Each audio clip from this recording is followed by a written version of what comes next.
Brought to you by Global Ethics Solutions.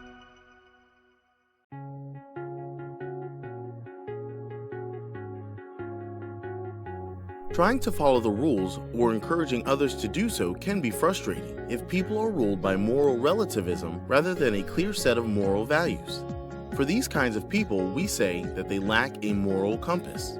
Like a lost hiker in the woods, they go wherever their feelings, moods, needs, and peers go.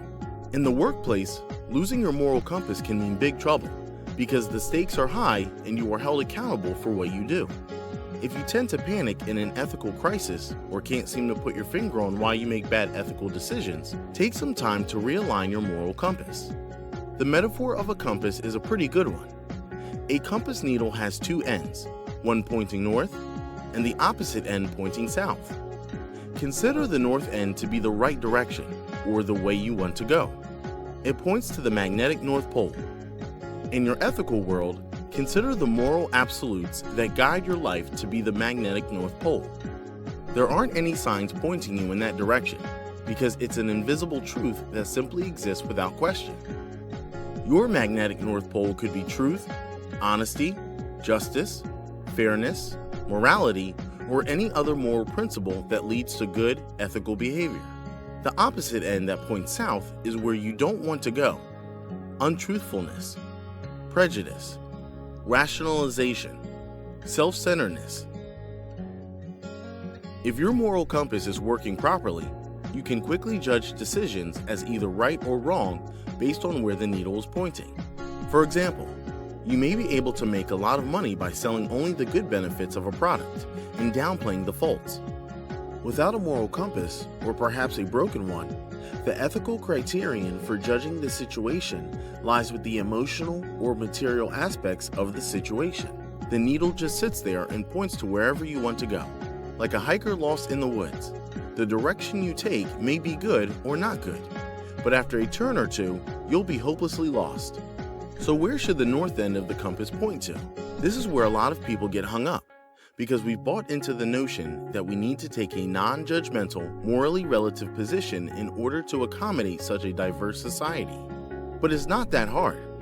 Understand that the vast majority of ethical issues that we face in the workplace are not all ambiguous. Lying is always bad, and bad things will always happen if you do it. Stealing is bad, and bad things will happen to you if you do it. The list of generally accepted good and bad moral behaviors goes on. And if you're still not sure, there's usually a thick rulebook that your supervisor or HR department can provide that agrees with those general moral principles of right and wrong. Let this be your starting point. If you are still unsure about where the good end of your moral compass should point, consider the following directions. First, you can rely on traditional societal norms and moral values. These are not the modern interpretations of traditional values, but the age-old values of right and wrong that have been around since the dawn of civilization. Second, you can rely on what you are told by authorities over you. The bottom line here is that whatever your employer says is right or wrong should be adhered to. Thirdly, your gut feeling. Oftentimes, those gut feelings about whether or not something is right or wrong is your conscience trying to get your attention. Of course, having a good compass at your disposal is not much good if you don't bother to look at it or follow it. Getting out the compass and taking the time to interpret it means that you can make clear moral distinctions between right and wrong.